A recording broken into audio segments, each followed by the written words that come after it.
இந்த பேட்டியை கொடுத்ததுக்காகவே உங்களை வந்து சமூக வலைதளங்களில் ரொம்ப தீவிரமாக இயங்கக்கூடிய திமுக ஆதரவாளர்கள் திமுகவை யாராச்சும் விமர்சனம் பண்ணால் அவங்கள வந்து பயங்கரமாக காலி பண்ணுவோம் அப்படின்றவங்கெல்லாம் வந்து போட்டு உங்களை 2 நாள் ட்ரெண்ட் பண்ண போகிறாங்க. ஸோ திமுகவுக்கு இப்போ ஏற்பட்டிருக்கக்கூடிய இந்த நெருக்கடி சமீப காலமாக ஒரு கடுமையான நெருக்கடியை அவங்க சந்திச்சுட்டு இருக்காங்க. அதுலேயும் குறிப்பாக ஒரு சிட்டிங் மினிஸ்டர் கன்விக்ட் ஆகியிருக்கிறார். எப்படி பார்க்குறீங்க இதை? கட்சியில் எத்தனையோ அமைச்சர்கள் இருந்தாங்க, எல்லார் மேலேயும் கேஸ் இல்லையா, ஒரு 10 பேர் மேலே தான் இருக்குது. ஏன் அந்த அளவுக்கு அவங்களுடைய நடவடிக்கை ஏன் அந்த மாதிரி போச்சு? இது ஒரு தனிப்பட்ட அவர் சிறை செல்கிறார், அவர் குடும்பம் போகிறது அப்படின்னா அது அவருக்கு மட்டும் பாதிப்பு இல்லை. ஐயோ கடைக்கோடையில் இருக்கிற ஒரு சாதாரண டீ கடையில் உட்காந்துட்டு ஒரு கட்சிக்காரன் இருந்தானா எதிர்கட்சிக்காரங்களை பார்க்க முடியாத ஒரு சூழ்நிலை, எதிர்கொள்ள முடியாத ஒரு சூழ்நிலை. அவங்களுடைய விமர்சனத்தை தாங்கிக்க முடியாது, எதிர்கொள்ள முடியாது. எப்படி ஜெயலலிதா அம்மையார் வந்து பெங்களூரில் ஜெயிலுக்கு போகும்போது எப்படி அதிமுக காரங்க எப்படி ஃபேஸ் பண்ணாங்களோ அந்த மாதிரி தானே இப்போ ஒரு திமுக வந்திருக்கு. இதுதானே முதல் தடவை. எந்த இடத்துல பிரச்சனை இருக்குன்னு நினைக்கிறீங்க? நான் 2 விஷயமா பிரிச்சிடுறேன். ஒன்று வந்து அரசாங்க ரீதியாக இருக்கக்கூடிய பிரச்சனைகள் என்ன, இன்னொன்று கட்சி ரீதியாக இருக்கக்கூடிய பிரச்சனைகள். நம்ம முதல்ல அரசாங்க ரீதியாக இருக்கக்கூடிய பிரச்சனைகள் என்ன? தடுத்து நிறுத்தலைன்னு நினைக்கிறீங்களா, இல்லை அவர் பார்வைக்கு இதெல்லாம் போகிறதில்லைன்னு நினைக்கிறீங்களா, இல்லை அவர் அந்த விஷயத்தில் எந்த விதமான ஒரு முனைப்பும் காட்டுறதில்லைன்னு நீங்கள் நினைக்கிறீங்களா? இப்போ முதல் கட்சி தலைவரான உடனே அவர் சொன்னார், நான் வந்து இந்த ஸ்டாலின் வேறு அந்த ஸ்டாலின் வேறு சொன்னது, நான் வந்து சர்வாதிகாரியாக இருப்பேன்னு. அவர் இல்லைன்றது தான் பிரச்சனை. இந்த டாஸ்மாக் பிரச்சனை, கரூர் குரூப்னு வந்தாங்க. இப்போ அவங்கள மீறி கட்சிக்காரங்க எதுவுமே செய்ய முடியல. இப்போ எல்லாமே என்ன பண்ணுறாங்க, என்ன அது எங்கேருந்தோ வந்தாங்க, எங்கேருந்தோ வந்தால் மாதிரி எங்கேருந்தோ வந்தான், அவங்க எல்லாத்தையும் பண்ணிட்டாங்க. இப்போ யாருக்கு கெட்ட பேர்? இதில் சில மந்திரிகள், சில மாவட்ட செயலாளர்கள் வந்து அவங்களுக்கு இதை பற்றியும் கவலைப்படல. அவங்களுக்கு அவங்களுடைய தனிப்பட்ட வளத்தையும் வாழ்க்கையும் நல்லா பண்ணிக்கிறதுன்ற முடிவில் தான் இருக்காங்களே தவிர, நம்மளுக்கு கீழே இருக்கிற கேடர்ஸை நம்ம வந்து அவங்க சொல்கிறத கேட்கணும், அவங்களுக்கு என்ன இதை சிஎம்மும் சொல்லியிருக்கார். கட்சி கூட்டத்தில் பேப்பரில் படித்தேன். ஒரு இமேஜ் என்ன வந்துச்சுன்னா, அந்த லிஸ்ட்டை பார்த்தோம்னா என்ன ஏடிஎம்கேவாக இருக்கிறாங்க, ஒரு 8 பேர் இருக்கிறாங்கன்னு. பட் அந்த 8 பேரில் சில பேர் வந்து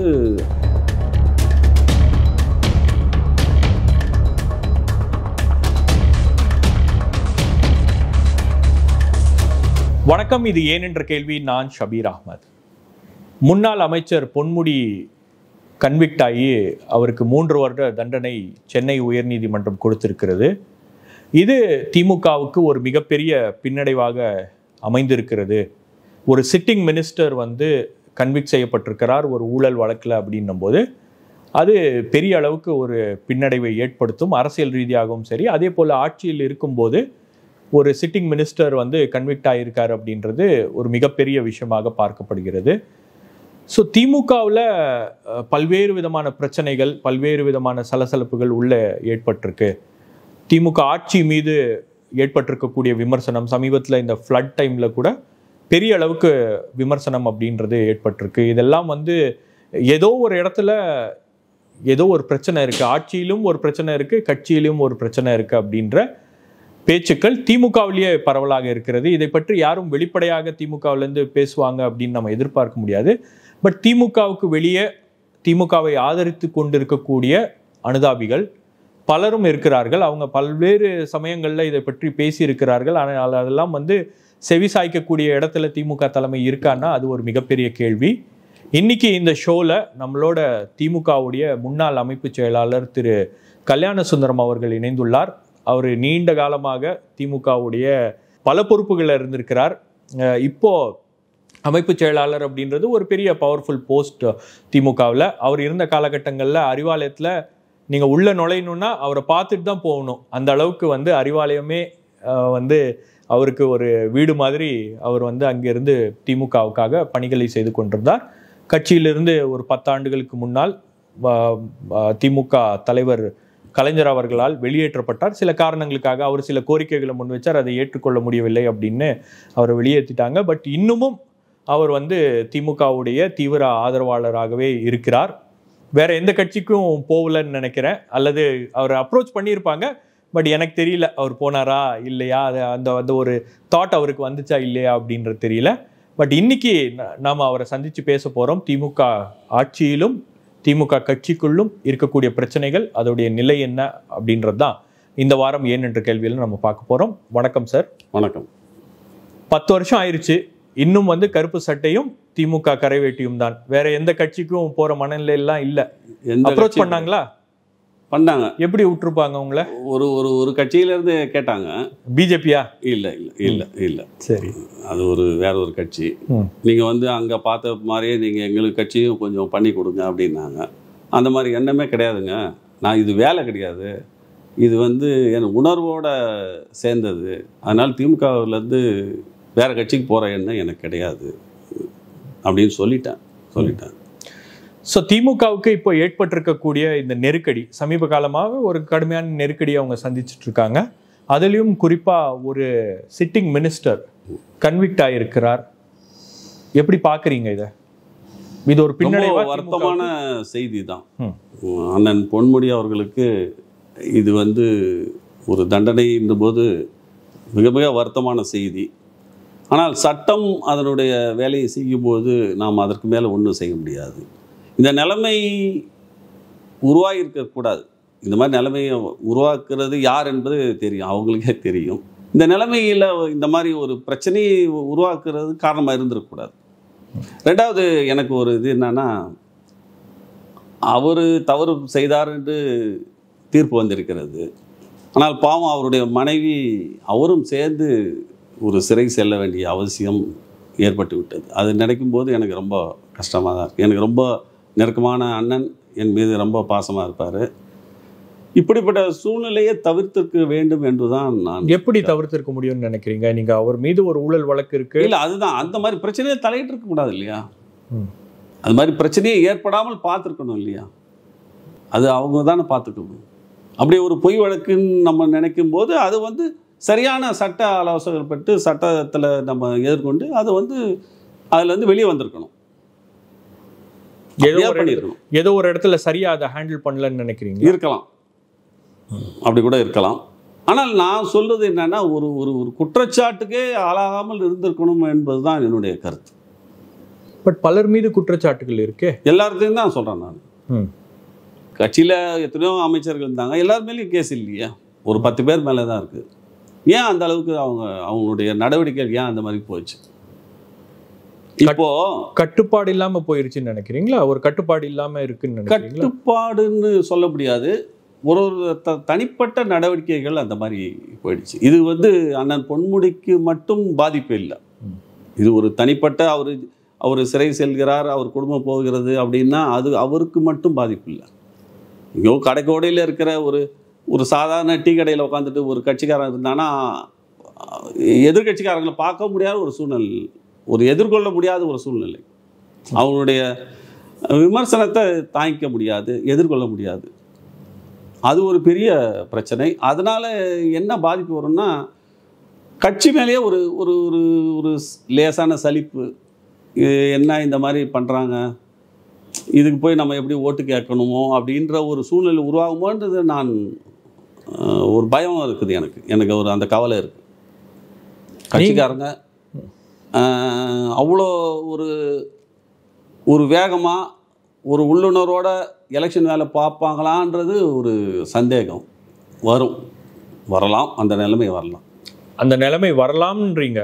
இல்லை, ஏற்கனவே வந்திருக்கா அந்த மாதிரி? ஒரு உள்ள இருக்கு. பல கட்சிக்காரங்க பேசுகிறாங்க, பல பேர் சொல்கிறாங்க, ஏன் இப்படி பண்ணுறாங்க, இவங்க சொல்லிவிட்டு இவங்க பண்ணிட்டு போயிடுவாங்க, யாரையும் பார்க்க மாட்டாங்க. மேல் மட்டத்தில் இருக்கிறவங்க நம்ம தானே ஃபீல்டில் இருந்து பப்ளிக்கை பார்க்குறோம், கட்சிக்காரங்களை பார்க்குறோம், எதிர்கட்சியை பார்க்குறோம், நம்ம ஃபேஸ் பண்ணுறோம். அப்போ நம்ம பதில் சொல்ல முடியாத சூழ்நிலை இருந்துச்சு. எப்படி ஜெயலலிதா அம்மையார் வந்து பெங்களூரில் ஜெயிலுக்கு போகும்போது எப்படி அதிமுக காரங்க எப்படி ஃபேஸ் பண்ணாங்களோ அந்த மாதிரி தானே இப்போ ஒரு திமுக வந்திருக்கு. இதுதானே முதல் தடவை, இதுதான் ஃபஸ்ட் டைம் கழக வரலாற்றில் ஒரு அமைச்சரோ ஒரு எம்எல்ஏவோ ஒரு ஊழல் குற்றச்சாட்டுக்கு சிறை செல்வது, தண்டனை பெறுவது, இதுதான் முதல் தடவை. அப்படி இருக்கும்போது இந்த கட்சிக்காரங்கிட்ட மட்டும் இல்லாமல் எம்எல்ஏவாக இருக்கிறவங்க, அமைச்சராக இப்போ இருக்கிறவங்களுக்கும் ஒரு ஒரு ஒரு பதட்டமான சூழ்நிலை தான் வரும். அவங்க மனநிலைமை வந்து ஒரு சரியான இதில் இருக்காது. அதனால் கட்சி வேலையும் அவங்க சரியாக பார்ப்பாங்களா இல்லை அரசு வேலையை சரியாக செய்வாங்களான்றது ஒரு ஒரு கேள்விக்குறியான ஒரு சூழ்நிலை தான். எந்த இடத்துல பிரச்சனை இருக்குன்னு நினைக்கிறீங்க? நான் 2 விஷயமா பிரிச்சிடுறேன். ஒன்று வந்து அரசாங்க ரீதியாக இருக்கக்கூடிய பிரச்சனைகள் என்ன, இன்னொன்று கட்சி ரீதியாக இருக்கக்கூடிய பிரச்சனைகள். நம்ம முதல்ல அரசாங்க ரீதியாக இருக்கக்கூடிய பிரச்சனைகள் என்ன? திமுக 2021 ஆட்சிக்கு வந்துச்சு. முதல் முறையாக திரு மு.க. ஸ்டாலின் அவர்கள் முதலமைச்சர் ஆகிறார். அப்போ எந்த இடத்துல இந்த அரசு தவறு செய்கிறது, அரசாங்கத்தில் இருக்கக்கூடிய பிரச்சனை என்ன? ஏன்னா நீங்கள் வந்து கலைஞர் அவர்களிட ரொம்ப க்ளோஸாக பார்த்துருக்கீங்க, அவருடைய ஆட்சி காலத்தில் கூடயே இருந்திருக்கீங்க. அப்போது உங்களுடைய அப்சர்வேஷன் என்ன இந்த கவர்மெண்ட்டை பற்றி? இதில் வந்து யாருக்கும் ஒரு பயம் இல்லாமல் போயிடுச்சுன்ற மாதிரி நான் நினைக்கிறேன். நம்ம நினச்சா எது வேணால் செய்யலாம் அப்படின்றது ஒன்று. சில தவறுகள், சில நடவடிக்கைகள், தேவையில்லாத நடவடிக்கைகள், ஆட்சியின் மீது கவர்மெண்ட்டு மீது குற்றம் சொல்லக்கூடிய ஒரு நடவடிக்கைகள் நடக்குதுன்னா அதை கட்டுப்படுத்த வேண்டிய ஒரு இது முதலமைச்சருக்கு தான் இருக்குது. அதை அவர் இன்னும் கொஞ்சம் ஸ்ட்ரிக்டாக வச்சுருந்தாருன்னா, ஒரு ஒரு கண்டிப்பான ஒரு சூழ்நிலை வச்சுருந்தாருன்னா இந்த அளவுக்கு வந்திருக்காது. ஆனால் இப்போது அண்ணன் பொன்முடியோட பிரச்சனை வந்து 2006, 2011. பட் எனக்கு என்னன்னா இப்போ நடக்கிற நிகழ்ச்சிகள்லையும் திருப்பி இதே மாதிரி பல பிரச்சனைகள் வருமோன்றது எனக்கு எதிர்காலத்தில் வரலாம். என்ன பிரச்சனைன்னு சொல்றீங்க? என்ன நடக்கல? இந்த மாதிரி தான் ஒரு இப்போ சிபிஐ இருக்கு, இன்கம் டேக்ஸ் இருக்கு, இடி இருக்கு, எல்லாமே ஒரு பார்த்துக்கிட்டு இருக்காங்க இல்லையா? நீங்கள் என்ன பண்ணுறீங்க, என்ன நடக்குது அப்படின்ற ஒரு ஒரு வாட்ச் டாக் மாதிரி பார்க்குறாங்க. அப்போ நம்ம எவ்வளோ ஒரு பொறுப்பாக ஒரு கவனத்தோட நம்ம ஒரு நடவடிக்கை எடுக்கணும். அது நான் என்ன கேள்விப்படுறேன்னா, இவங்க வந்து தலைமையை ஒரு காரணம் சொல்லிட்டு இவங்க எல்லா வேலையும் பண்ணுறாங்கன்றது தான் நான் கேள்விப்பட்ட வரைக்கும். அப்படி அதனுடைய அர்த்தத்தை என்னன்னு நீங்கள் புரிஞ்சுக்குவீங்க. இல்லை, நீங்களே புரிய வச்சுருங்க. நான் புரிஞ்சுக்கிறது அதாவது எல்லாமே மேலே இருக்கவங்களுடைய அனுமதியோடோ இல்லை மேலே இருக்கவங்களுடைய அறிவுறுத்தல் படி தான் எல்லாம் நடக்குதுன்ற மாதிரி ஒரு பிம்பத்தை காமிக்கிறாங்க. அது உண்மையாக பொய்யான்னு எனக்கு தெரியாது. பட் பப்ளிக்காக இருந்தாலும் சரி, கட்சிக்காரங்களாக இருந்தாலும் சரி, என்னவோ அவங்க மேலே சொன்னாங்க நாங்கள் செய்கிறோன்ற மாதிரி ஒரு ஒரு பிரச்சனை உருவாகுது. அது நல்லதில்லை. இதை தடுக்க வேண்டியது தலைவரோட கடமை.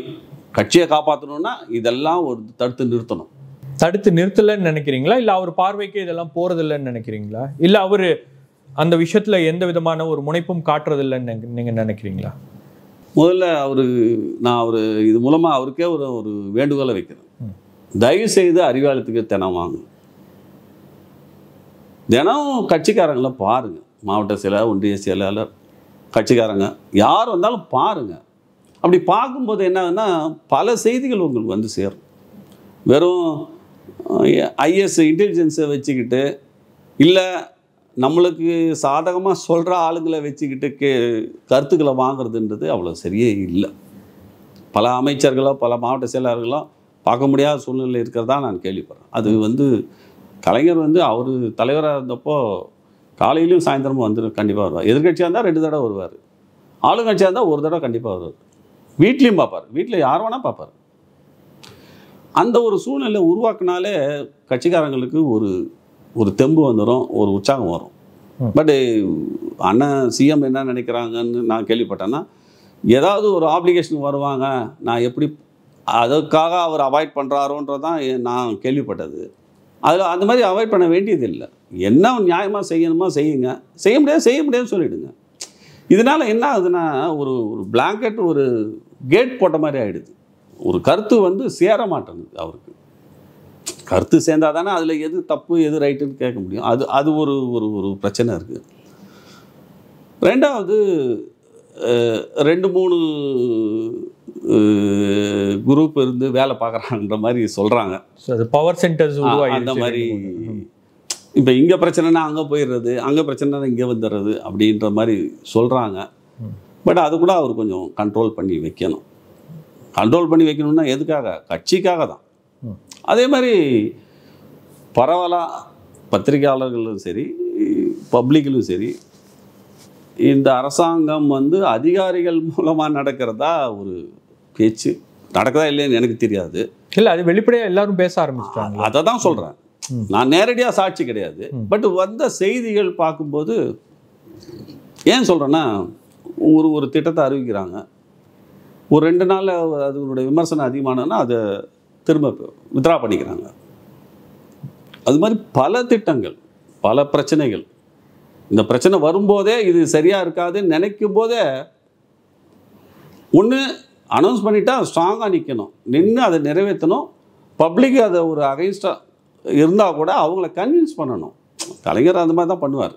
அவர் வந்து அது சரியான திட்டம்னா அவங்கள கொண்டு போய் அவங்கள கன்வின்ஸ் பண்ணணும், அவங்கள சமாதானப்படுத்தி. திட்டம் வரதுக்கு முன்னாடியே அவர் பேச ஆரம்பிச்சிருவாரு. இந்த மாதிரி ஒரு திட்டத்தை வந்த பிறகு கூட இந்த மாதிரி விமர்சனம் வந்தால் அதுக்கு சரியான பதில் கொடுத்து ஆமாம் கரெக்டு தான் அப்படி. பல தடவை வந்து கட்சிக்காரங்களே தலைவர் தவறான முடிவு எடுத்துட்டாரோன்னு நினைப்பாங்க, ஒரு ஏதோ ஒரு இதான, ஆனால் அதுதான் கரெக்டுன்ற மாதிரி அவர் ப்ரூவ் பண்ணுவார். அந்த மாதிரி ஒரு சில இது பண்ண வேண்டியிருக்கு. அதெல்லாம் பண்ணலன்னு நினைக்கிறீங்களா? தேவையில்லாத பிரச்சனை வருது. இப்போ கலைஞருக்கு வந்து கடலில் பேனா வைக்கணும்னு சொன்னாங்க. அவருக்கு நினைவு சின்னம்ன்றது என்னை பொறுத்தவரை தேவையில்லாது தான் நான் சொல்லுவேன். சிங்கப்பூரில் லீவான் கியூ இருந்தார்.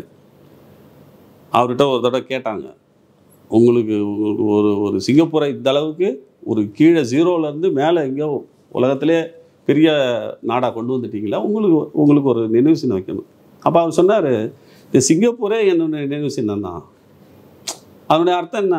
சிங்கப்பூரை பார்க்கும்போது அவர் ஞாபகம் வரும். அந்த மாதிரி தான் தமிழ்நாட்டை பார்க்கும்போது கலைஞர் ஞாபகம் வராமல் போகாது. அவர் பல திட்டங்களை கொண்டாந்து ரொம்ப பண்ணியிருக்காரு. இன்றைக்கி தமிழ்நாடு இந்த அளவுக்கு முன்னேறிக்குன்னா ஒரு 60-70% அவர் பண்ணது தான்.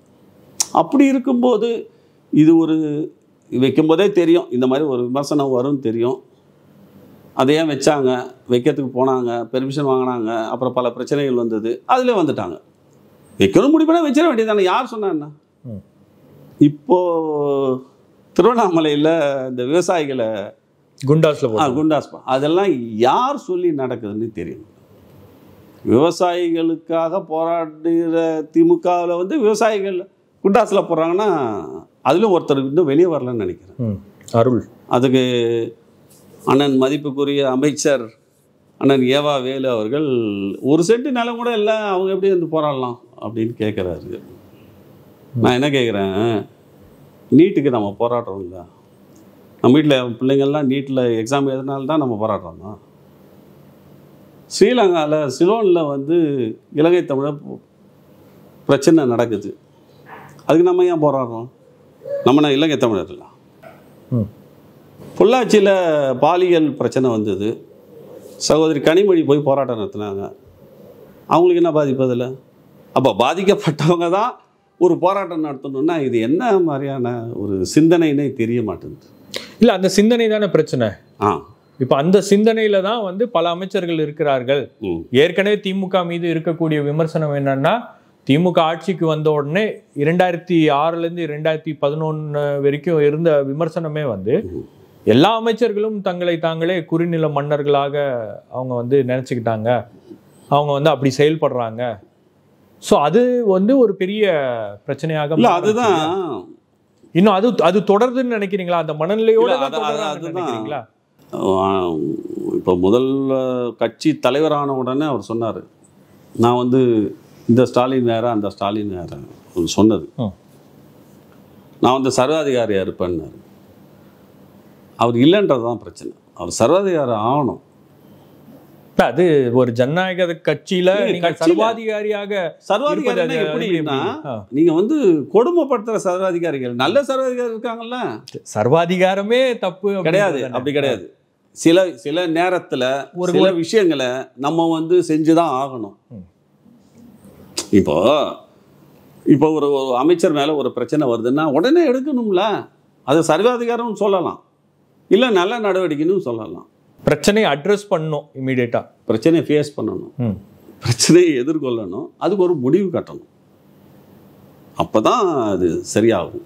கட்சியிலும் சரி ஆட்சியிலும் சரி அவர் வந்து கடுமையான நடவடிக்கை எடுத்தாதான் இது சரியாகும். இந்த நிலைமை நீங்க சொன்னதுலேயே ஒரு முக்கியமான விஷயம், நீங்க கேள்விப்பட்டது பரவலா பேசிக்கிற விஷயம், அதிகாரிகள் கையில் ஆட்சி இருக்கிறது, அதிகாரிகள் நடத்துகின்ற திமுக அரசாங்கம் அப்படின்ற ஒரு பிம்பம் அப்படின்றது கட்டமைக்கப்படுகிறது. கிட்டத்தட்ட பல்வேறு விஷயங்கள்ல வந்து இவங்க அரசியல் ரீதியா அது பிரச்சனையாகுது அப்படின்னு தெரிஞ்சோடனே பின்வாங்கிறது எல்லாம், இந்த மாதிரி ஒரு டில்லி டாலிங்கா வந்து ஒரு கவர்மெண்ட் நடத்துறதே வந்து திமுகவுடைய ஸ்டைலே கிடையாது. அது கிடையாது.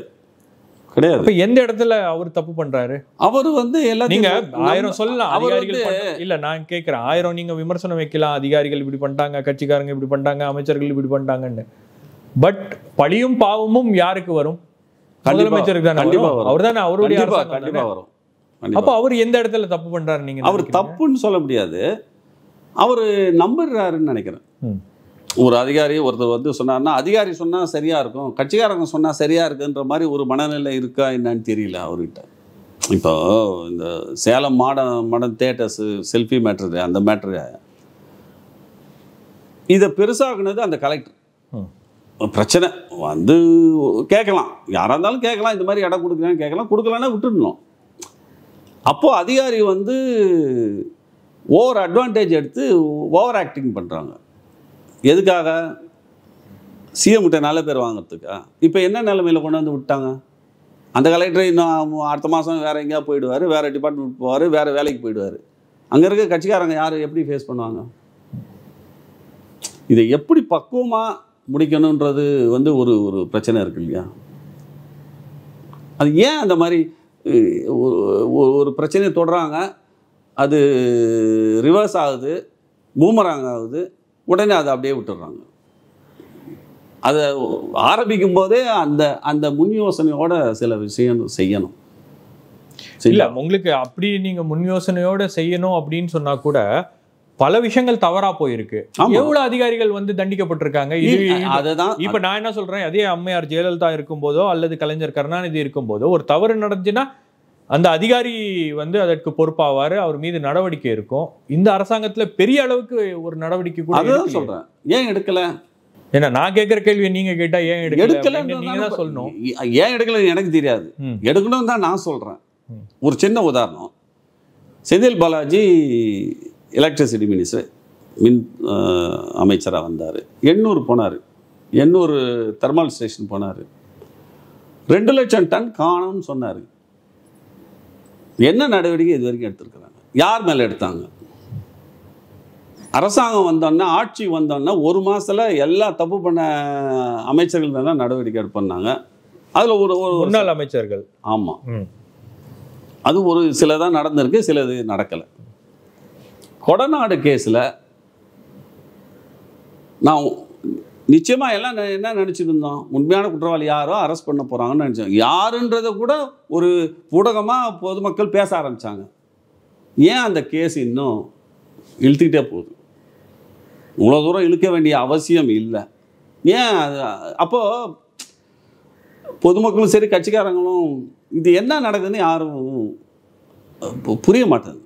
திமுக ஆட்சி எப்படி நடக்குது அப்படின்றது யாருக்கும் புரியலன்றீங்க. எப்படி நடக்குது இல்லை, நடக்கிறது தெரியுது. இதுக்கு யார் காரணம்? ஏன் இப்படி நடக்குது?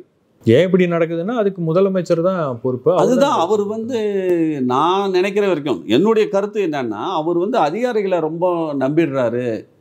யார்கிட்டயாவது நம்பி ஒரு வேலையை கொடுத்து, கலைஞர் என்ன பண்ணுவார், ஒரு வேலையை ஒருத்தர்கிட்ட கொடுத்துட்டாருன்னா சரியாக செய்கிற முடிக்கிற வரைக்கும் அவரை பார்த்துக்கிட்டு இருப்பாங்க. என்ன செஞ்ச, எப்படி செஞ்ச, இதில் என்ன பிரச்சனை வரும் என்ன கேட்டுக்கிட்டு இருப்பார். இவர் ஓவர் கான்ஃபிடன்ஸ் வச்சு கொடுத்துட்றாரா என்னன்றது தான் என்னுடைய கருத்தாக இருக்கலாம். அப்புறம் பிரச்சனை பெருசான பிறகு ஏன் இப்படி நடந்துச்சு, அது வேற வழி பண்ணுறது தான். அது அந்த பயம் அதிகாரிகள்கிட்ட இல்லை. யாருக்குமே பயம் இல்லையே, கட்சிக்காரங்களுக்குள்ள பயம் இல்லையே. இல்லை இல்லை இல்லை. இப்படி இருந்திருக்கா இதுக்கு முன்னாடி? கொஞ்சம் இருந்தது. இப்போ அந்த ரேஷியோ அதிகமாயிடுச்சு.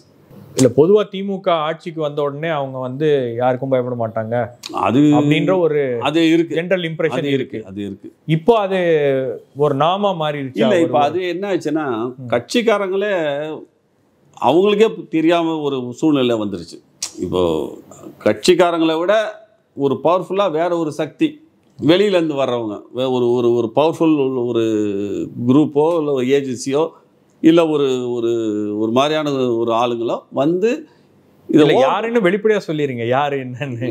இப்போ உங்களுக்கு தெரியாது இல்லை. இப்போ ஒன்றும் இல்லை, இந்த டாஸ்மாக் பிரச்சனை, கரூர் குரூப்னு வந்தாங்க. இப்போ அவங்கள மீறி கட்சிக்காரங்க எதுவுமே செய்ய முடியல. இப்போ எல்லாமே என்ன பண்ணுறாங்க, என்ன அது எங்கேருந்தோ வந்தாங்க, எங்கேருந்தோ வந்தால் மாதிரி எங்கேருந்தோ வந்தான், அவங்க எல்லாத்தையும் பண்ணிட்டாங்க. இப்போ யாருக்கு கெட்ட பேர்? அதனுடைய பலனும் கட்சிக்காரன் கிடையாது, கெட்ட பேர் மட்டும் அவங்களுக்கு வந்துடுது. இது ஒன்று பக்கத்தில் இருக்கவங்க சொல்லணும், இல்லை அதிகாரிகளாக சொல்லணும், இது சரியாக வராது இந்த மாதிரி சொல்லணும். பட் சொன்னாங்களா இல்லையான்னு தெரியாது, சொன்னதை அவர் கேட்கலையா என்னன்னு. கட்சியில் எப்படி இருக்கு மனநிலை? தொண்டர்கள் என்ன நினைக்கிறாங்க? தொண்டர்கள் அதான் நினைக்கிறாங்க. அதாவது இவ்வளோ கஷ்டப்பட்டு வந்தோம், ஏடிஎம்கே சரியில்லை, அதனால் நம்மளுக்கு ஒன்றும் பிரச்சனை இல்லை, நல்லா பண்ணலாம், இன்னும் ஒரு 2-3 எலெக்ஷன் வரைக்கும் நம்ம பண்ணலான்ற ஒரு முடிவில் இருக்கிறாங்க, வரும்னு ஒரு எதிர்பார்ப்பில் இருக்கிறாங்க. பட் இப்போ நடக்கிற ஒரு பிரச்சனைகள் நடவடிக்கைகள் அதெல்லாம் கொஞ்சம் வெக்ஸ் ஆகிடுறாங்க. எல்லாமே கொஞ்சம் ஏன் இப்படி நடக்குது அப்படின்னு. இதில் சில மந்திரிகள் சில மாவட்ட செயலாளர்கள் அவங்களுக்கு இதை பற்றியும் கவலைப்படலை. அவங்களுக்கு அவங்களுடைய தனிப்பட்ட வளத்தையும் வாழ்க்கையும் நல்லா பண்ணிக்கிறன்ற முடிவில் தான் இருக்காங்களே தவிர, நம்மளுக்கு கீழே இருக்கிற கேடர்ஸை நம்ம அவங்க சொல்கிறத கேட்கணும், அவங்களுக்கு என்ன இதை சிஎம்மும் சொல்லியிருக்காரு. கட்சி கூட்டத்தில் பேப்பரில் படித்தேன், இது மாதிரி நீங்கள் உங்களை மட்டும் நினைக்காதீங்க, உங்களுக்கு கீழே இருக்கவங்கள நீங்கள் பார்த்து செய்யணும் பார்க்கணும் அப்படின்னு சொல்லியிருக்காரு. அதான் நடக்குது. இல்லை, அப்படிதானே இருந்துச்சு ஆல்ரெடி. இல்லை, அந்த அளவுக்கு இல்லை. நீங்கள் எல்லா மாவட்ட செயலாளர்களும் இல்லை அவர்களுடைய நலன், அவர்களுடைய குடும்பம், அவர்களுடைய வாழ்வாதாரம், அப்புறம் நீங்கள் சொன்ன மாதிரி வளம், இதெல்லாம் நோக்கி தானே வேலை பார்த்துட்டு இருந்தாங்க.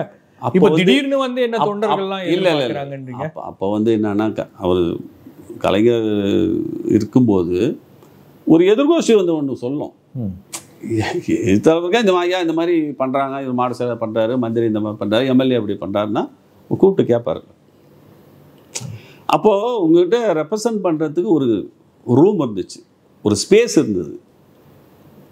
அதனால தான் நான் முதலே சொன்னேன், அவர் கட்சிக்காரங்களை எல்லாத்தையும் பார்க்கணும், ப்ளஸ் ஆர் மைனஸ் யார் எது சொன்னாலும் கேளுங்க. அதுக்கு தான் தாயகம் கவி இருக்காரு, தங்கம் தென்னரசு இருக்காரு, அவங்க தான் கட்சி பிரச்சனைகள், இல்லை ஆராசா இருக்காரு, அவங்க கட்சி பிரச்சனைகள்லாம் அவங்க சமாளிக்க. தெரிஞ்சு கேட்குறீங்களா தெரியாம கேட்குறாங்கன்னு எனக்கு தெரியல. இல்லை, நான் கேட்குறேன், நான் கேள்விப்பட்டதை நான் அவங்ககிட்ட கேட்குறேன். நீங்க அறிவாலயத்தில் இருந்த ஆளு, யாருமே முடிவு எடுக்கிற நிலையில இல்லை. எல்லாம் கேட்குறாங்க, கேட்டு அவங்க என்ன பண்ணுவாங்க,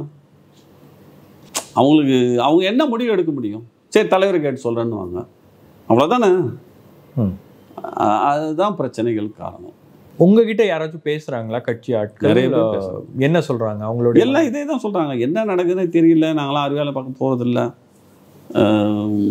யார்கிட்டயும் சொன்னாலும் அவங்களால ஒரு ஒரு சொல்யூஷன் கொடுக்க முடியல நம்மளுக்கு. ரெண்டாவது, அவங்க போய் அங்கே சொல்ல வேண்டிய இடத்துல சொல்கிறதுக்கு பயப்படுறாங்க. அப்படி இருக்கும்போது ஒரு தடவை பார்ப்பாங்க, 2 தடவை பார்ப்பாங்க, அதுக்கு பிறகு யாரும் போகிறதே இல்லை, யார்கிட்டையும் சொல்கிறது இல்லை.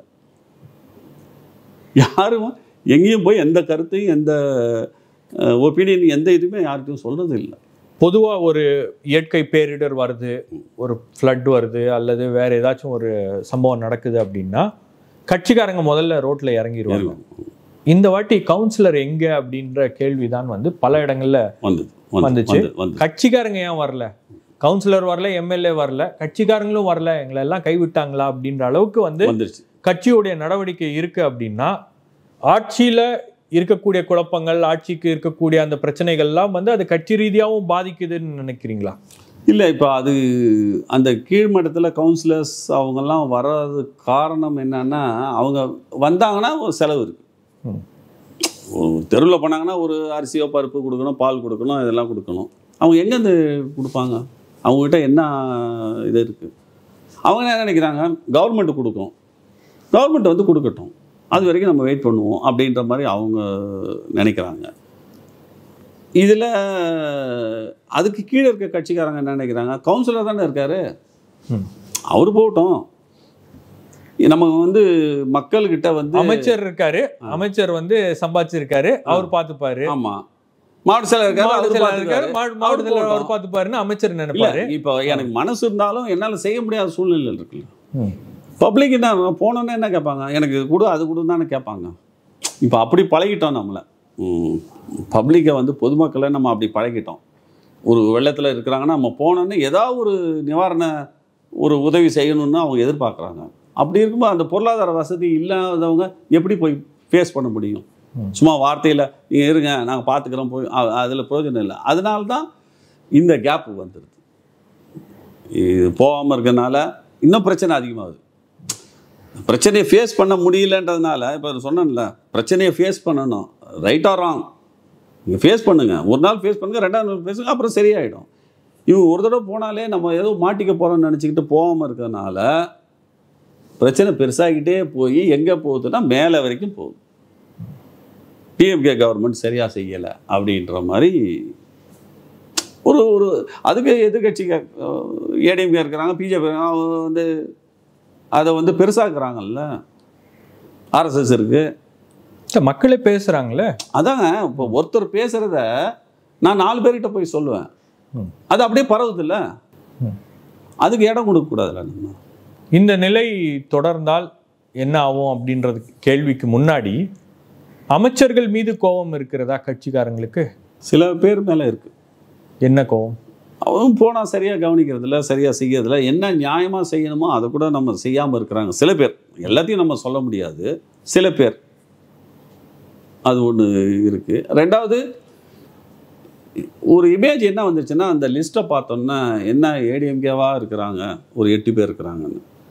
பட் அந்த 8 பேரில் சில பேர் வந்து அந்த திராவிட சிந்தனை இயக்கத்தில் ஒன்றினவங்க, அவங்க நிதானமாக ஒரு நல்ல மாதிரியான இவங்களும் இருக்கிறாங்க. சில பேர் வந்து நாம் சொல்கிறதுக்கு என்ன உங்களுக்கே தெரியும், அவங்க வந்து எதுக்காக இங்கே வந்தாங்களோ அந்த வேலையை அவங்க பார்த்துக்கிறாங்க. எதுக்காக திமுகவுக்கு வந்தாங்களோ அந்த வேலையை அவங்க பார்க்குறாங்க. என்ன மாதிரியான வேலை? என்ன அதான் சொன்னேன், அவங்கள வளர்த்துக்கிறது, அவங்க வளமாக இருக்குது, அந்த வேலையை பார்க்குறாங்க. இதனால என்ன ஆகுது, அவங்க தான் ப்ரைம் பிளேசஸில் இருக்கிற மாதிரி எல்லாமே பப்ளிக்லேருந்து கட்சிக்காரங்க எல்லாமே சொல்கிறாங்க இல்லையா. ஏன் இன்னைக்கு உயர்கல்வித்துறை யாருக்கு போயிருக்கு? திரு கண்ணப்பன் அவர்களுக்கு போயிருக்கு.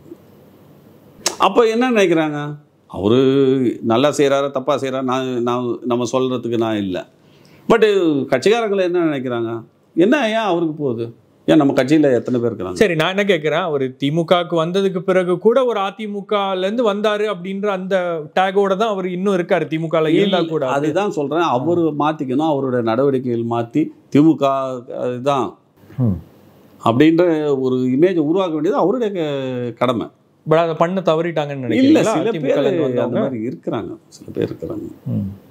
சில செய்திகள் வருது நீங்கள் சொன்ன மாதிரி. ஒரு இன்னும் அவங்க வந்து அந்த ஏடிஎம்கேலேருந்து வந்தவங்கள கூட வச்சுக்கிட்டு அவங்களே தான் பார்த்துக்கிட்டு அவங்கள தான் இம்பார்ட்டன்ஸ் கொடுக்குறாங்க. நம்ம பழைய கட்சிக்காரங்க எல்லாத்தையும் அவங்க வந்து ஒதுக்கி வச்சிடுறாங்கன்ற மாதிரி ஒரு. ஸோ இதே நிலை நீடித்தால் என்ன ஆகும்? இப்போ திமுகவுக்கு இருக்கிற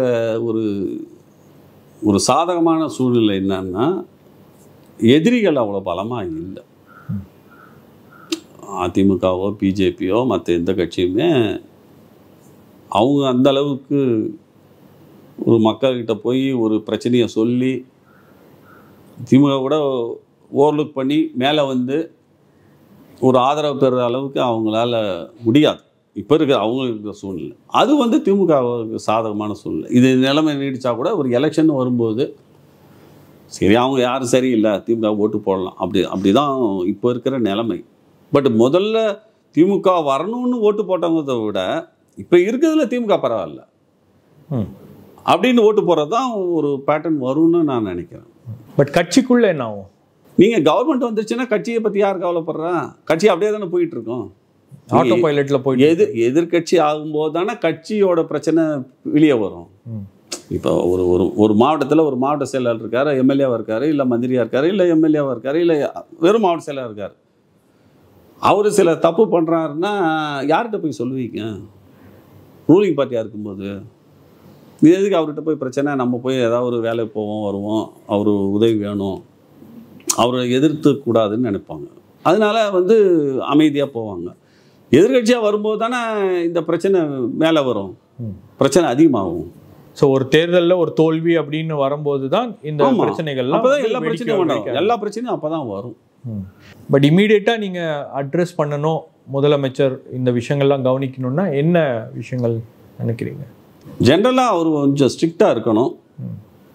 கண்டிப்பாக எந்த செய்தி வந்தாலும் அது மேலே நடவடிக்கை எடுக்கணும். இப்போ ஜெயலலிதா அம்மையார் அவங்க எவ்வளோ ஊழல் பண்ணாங்க, எவ்வளோ ஜெயிலுக்கு பண்ணாங்கன்றதான் தெரியும். நம்மளுக்கும் அவங்களுக்கும் கருத்து வேறுபாடு எவ்வளோ இருந்தாலும் ஒரு செய்தி வந்துச்சுன்னா உடனே நடவடிக்கை எடுக்கிறாங்க.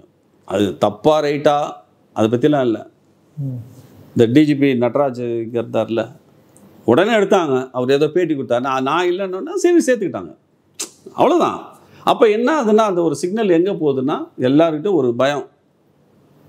அவர் எங்கேயோ இருக்காரு, நம்மளை பார்க்கல, நம்ம எது வேணால் பண்ணலான்ற நிலைமை கூட யாருக்கும் வரக்கூடாது.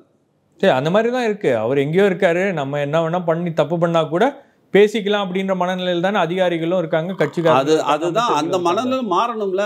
அது யார் முடிவு வெட்டுறது, யார் நடவடிக்கை எடுக்குது? அவர் தானே எடுக்கணும். எடுப்பாருன்னு நினைக்கிறீங்களா? எடுக்கணும்னு சொல்கிறோம். எடுத்தால் கட்சிக்கு நல்லது, ஆட்சிக்கு நல்லது.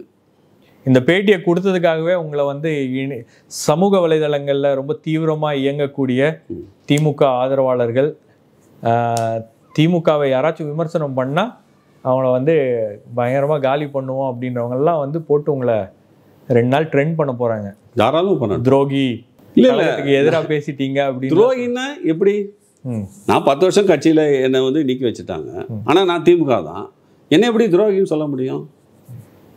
இது மாதிரி துரோகின்னு சொன்னால் இன்னொரு 10 பேட்டி நான் கொடுப்பேன், என்ன நடக்குதுன்னு சொல்லுவேன். நான் கட்சிக்கு நல்லது தான் சொல்கிறேனே தவிர எனக்கு என்ன பிரச்சனை? நான் முதல்ல 10 வருஷத்துக்கு முன்னாடி அறிக்கை கொடுத்தது கூட என்னுடைய பர்சனலாக தனிப்பட்ட என்னுடைய ஒரு இதுக்கு எதுவுமே கொடுக்கல. அந்த எல்லா பாயிண்ட்ஸும் நீங்கள் பார்த்துருப்பீங்க. எனக்காக எதுவுமே சொல்லலையா? தான் கட்சி எப்படி இருக்கணும், ஆட்சி எப்படி இருக்கணும்னு சொன்னோம். இதே ஒரு தளபதி தான் சிஎம்மா கேண்டிடேட் அனௌன்ஸ் பண்ணணும்னு சொன்னோம். நீங்கள் சொன்ன மாதிரியே அவர் சிஎம்மும் ஆயிட்டாரு. ஆமாம், அது காலத்தின் கட்டாயத்தில் வந்தார். அப்போ வரல. இது தன்னால் வேறு வழி இல்லாமல் வந்தார். ஏன்னா வேறு யார் இருக்கா? நான் என்ன சொல்கிறேன்னா, அவர் சிஎம் ஆகிட்டார். இப்போ அடுத்து உதயநிதி தான் தலைவர் ஆவார். ஏன்னா வேறு ஆள் கிடையாது, திமுகவில் வேறு ஆள் கிடையாது. அவர் தான் ஒரு ஆர்கனைஸ் பண்ணுறது, ஒரு அட்ராக்டிவான பர்சன், ஒரு க்ரௌடு புல்லர் அவர் தான். அவர் வரணுமா இல்லையா? அண்ணி கோயிலுக்குள்ளே போனாங்க, தளபதி சிஎம் ஆகணும்னு. நான் ஒரு அன்னைக்கு தான் கேட்கணும். என்னுடைய கோரிக்கை என்னன்னா, நீங்கள் உங்கள் கணவர் சிஎம் ஆகிட்டார், உங்கள் மகன் சிஎம் ஆவானாமா? இப்போ இப்படிலாம் நடந்துச்சுன்னா அவர் ஆகிறதுக்கு தடை வருமா வராதா? அதுக்கு என்ன பண்ண போகிறீங்க? சரி, வேற யாரும் சிஎம் ஆக முடியாது? ஆகவே முடியாது. எப்படி ஆக முடியும்? ஆறதும் சரியில்லை, நல்லது இல்லை, கண்ட்ரோலில் இருக்காதுல்ல. எப்படி எடப்பாடி பழனிசாமி சிஎம் ஆனப்போ அதிமுக என்ன நிலைமையில் இருந்துச்சு, அவங்க என்ன நடந்ததோ அப்படி தான் உதயா இல்லாமல் வேறு யாரோ ஒருத்தர் அவுட் சைடர் வராருன்னு வந்துங்க.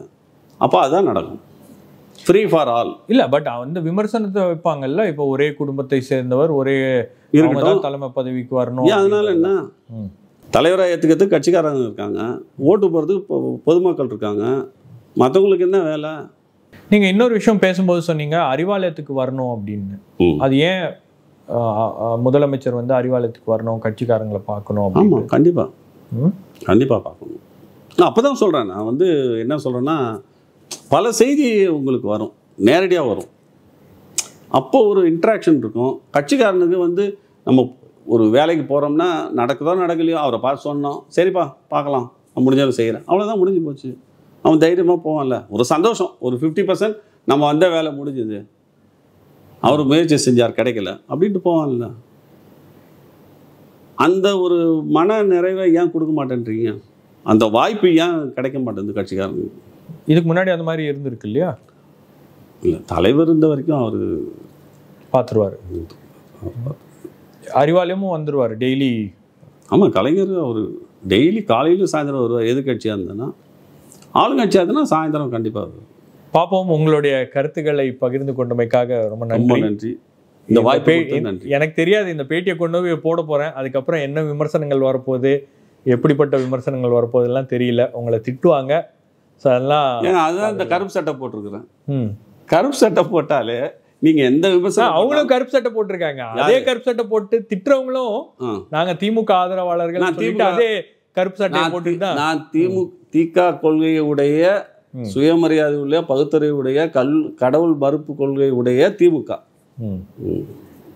இப்ப இருக்கிற திமுகவுக்கும் நான் என்னை பத்தி தான் சொன்னேனே தவிர. ரொம்ப நன்றி சார், மகிழ்ச்சி. வணக்கம், ரொம்ப நன்றி வாய்ப்பு.